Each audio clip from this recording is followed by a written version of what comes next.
Assalamualaikum Ustaz. Saya seorang penanggung jawab di toko dan dari manajemen menyuruh wajib memasang aksesoris pernak-pernik Natal di toko yang saya pimpin. Apa sikap yang harus saya lakukan? Jazakallahu khairan. Ahibati fillah. Kita ini hidup di negeri yang beragam agamanya. Dan alhamdulillah keberagaman itu bukan hal yang baru di dalam Islam. Di kota Madinah pun Masya Allah, Rasulullah SAW bertetanggaan bukan dengan orang Nasrani, tapi dengan orang Yahudi yang terkenal permusuhannya dan kedengkiannya kepada umat Islam, tapi saling menghargai. Namun kalau urusannya ibadah, ini urusannya dengan ibadah mereka, maka kita hendaklah tidak ikut-ikutan dalam peribadatan mereka, karena ini urusan dengan akidah, keyakinan.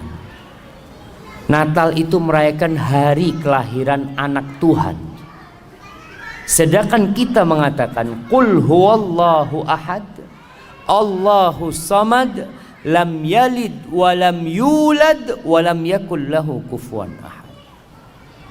Maka para ulama berbincang tentang hal bolehkah kita ikut serta merayakan. Merayakan itu macam-macam. Salah satunya dengan tadi membuat sebuah, ya kalau bicara pasang aksesoris yang mengingatkan kalau ini memang adalah menyambut hari Natal mereka. Yang Nasoro silahkan yang Nasoro mengadakan, membuat hal itu. Tapi yang Muslim la jam. Karena kita diajarin sama Allah, lakum dinukum waliyadin. Dulu jemaah, orang-orang musyrikin itu kebingungan bagaimana menghadang derasnya arus orang masuk Islam. Kebingungan mereka. Dan orang-orang yang masuk Islam itu nggak bisa keluar dari Islam. Yang benar Islam. Di masa Nabi Muhammad SAW, Abu Sufyan ditanya, adakah orang Islam? Yang tanya siapa? Raja Romawi, Herakles. Adakah orang yang masuk Islam kemudian keluar karena benci sama agamanya? Benci sama agamanya? Nggak ada. Nggak ada. Bilal disiksa seperti itu, nggak keluar dari Islam. Sumayyah dibantai, disiksa sampai mati, nggak keluar dari Islam.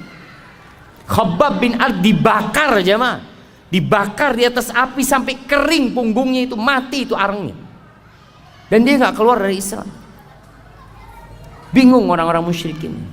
Kata Herakles mengatakan, kadzalikal iman idza khalatat basyashatuhul qulub. Iman tuh kalau sudah bercampur dengan relung-relungnya hati nggak bakal keluar. Kalau yang murtad itu memang belum masuk ke dalam iman. Orang-orang musyrikin kebingungan menghadapi kaum muslimin. Akhirnya dia datang kepada Nabi Muhammad SAW menawarkan, gimana? Kita daripada ribut-ribut, sudahlah. Kami sembah Tuhanmu setahun, tahun depan kamu sembah Tuhan kami. Mereka itu nggak cinta sama Tuhan mereka. Mereka siap untuk tukar-tukaran Tuhan. Iya. Allah, kalau orang beriman, kata Allah, walladzina amanu asyaddu hubban lillah. Orang beriman lebih cinta kepada Allah daripada kecintaan orang-orang musyrikin kepada Tuhan-Tuhan mereka. Sehingga mereka siap bergonta-ganti Tuhan. Sedangkan kita langsung turun firman Allah, qul ya ayyuhal kafirun la a'budu ma ta'budu wala antum 'abiduna ma a'bud wala ana 'abidum ma 'abadtum wala antum 'abiduna ma a'bud lakum dinukum waliyadin. Bagimu agamamu, bagimu agamaku. Wa in kadzabuk faqul li 'amali wa lakum 'amalukum antum bari'una mimma amal wa ana bari'un mimma ta'malun. Aku berlepas diri dari kerjaan kalian dan kalian berlepas diri dari kerjaan kami loh. Kita nggak sama. Karena muncul sekarang suara-suara yang mengajak semua agama sama. Nggak sama jemaah. Jangan disamakan. Kita hidup beragam, kita toleransi. Kita menghargai non-muslim, monggo. Jangan sampai ada lagi bom-bom gereja. Seperti yang terjadi beberapa tahun yang lalu, nggak ada jemaah. Islam menghargai mereka beribadah selama mereka tidak memerangin, bertetanggaan dengan mereka. Mereka punya anak, Kita ucapkan selamat, nggak apa-apa. Antum kasih hadiah, kasih oleh-oleh buat anaknya, kasih pakaian, ini toleransi. Tapi kalau anaknya Tuhan yang lahir, enggak. Iya jemaah, kita katakan enggak. Afwan, akidah ana mengatakan Allah itu ahad, lam yalid wa lam yulad, jelas. Kalau antum yang punya anak, anak kasih hadiah, anak ucapkan selamat. Itu Islam seperti itu. Kemudian ada orang, oh enggak toleransi. Ana ingatkan, baca sejarah sampai hari ini, siapa sebenarnya yang mengajarkan toleransi kepada dunia? Siapa sebenarnya? Dan siapa yang sebenarnya intoleransi? Andalusia, bukti toleransi dan intoleransi. Spanyol itu bukti toleransi dan intoleransi. 800 tahun umat Islam ada di sana, orang-orang Nasara hidup damai, aman, dan tidak dipaksa masuk Islam. Tidak dipaksa masuk Islam.